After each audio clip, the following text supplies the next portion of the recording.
ladies and gentlemen. At the outset, I would have to declare that I deem it a matter of honor to be here amongst the captains of the Indian capital market. I personally believe that we are fortunate to be living in the 21st century as Indians, because India is today in the throes of becoming a major power. And to borrow the words of the American president, India is not an emerging nation, it has already emerged. And if India has emerged, then capital markets and the growth of the capital market industry in this country signifies it more than any other. I know that the Indian capital market industry has had very humble beginning, but we should not forget that for over 135 years, we have had our own industry. If the US had its tree, what we call the buttonwood tree, and UK the coffee house, we also have the banyan tree. If we are in the throes of becoming a major part today, the capital industry will have to play the most dominant role. If you look at the growth of our industry, we would see that market cap was almost 57% of our GDP in 2004. It is today 115%.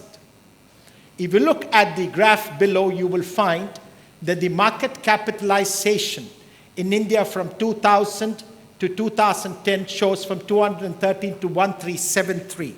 And this means there has been a growth of 544%. But if you look at Shanghai, then what do we see? That the growth has been staggering, and it's almost 3.5% of that of India's, of almost 300% and more. Now, have we achieved what we set out to? If I have to give my personal take on this, I think we have traversed a great trajectory. We did many things first. In fact, India's exchanges were the first to be demutualized. Each of the exchanges are today corporate entities. This is a matter of great pride for us. And we were the first to use satellite technology in the securities market. And among the major markets in the world, we were the first to implement the T+2 rolling settlement. Consequently, Indian markets today would be the honey for attracting the major investors from around the world. I do not have to go into the slew of reforms which have been promoted by our exchanges and our more than excellent regulatory structure. We have introduced a call auction in pre-open session to reduce volatility and increase liquidity. We have introduced algorithmic trading with smart order routing to drive liquidity and improve execution quality.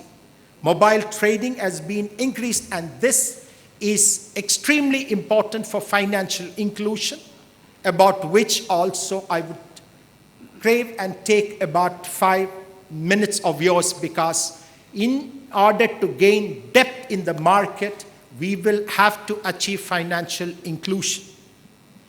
In regard to derivative markets, since it was introduced in 2001, we have come a long way. The trajectory has been indeed mind-boggling. The NSE was the 7th largest derivative exchange globally in 2009. The S&P CNX Nifty options was the 5th most actively traded contract globally. And in terms of futures, it was the 7th most actively traded globally. Now, the recent Coal India IPO is a testimony to the confidence foreign entities have placed in the Indian markets. I do not have to underline that IPO got bids of 965.02 crores compared with 63.16 crore shares that were on offer. Now, let me come to the mutual fund industry. Our mutual fund industry has found a place among the 25 to 50th best mutual fund schemes in the world. If you look at in terms of returns in 5, 10, and 20-year pattern. While we look at the mutual fund industry as an entity which has succeeded, we should not forget that the mutual fund industry today is still shallow. Not more than 1% of the households in this country has some stake in the mutual fund industry. This would imply the potential which rests with the mutual fund industry.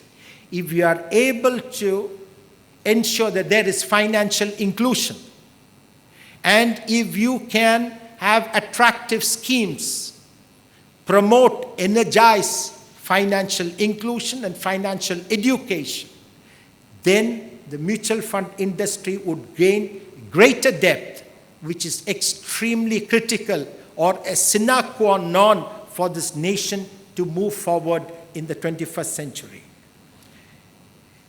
Today, the mutual fund industry depends on the corporates.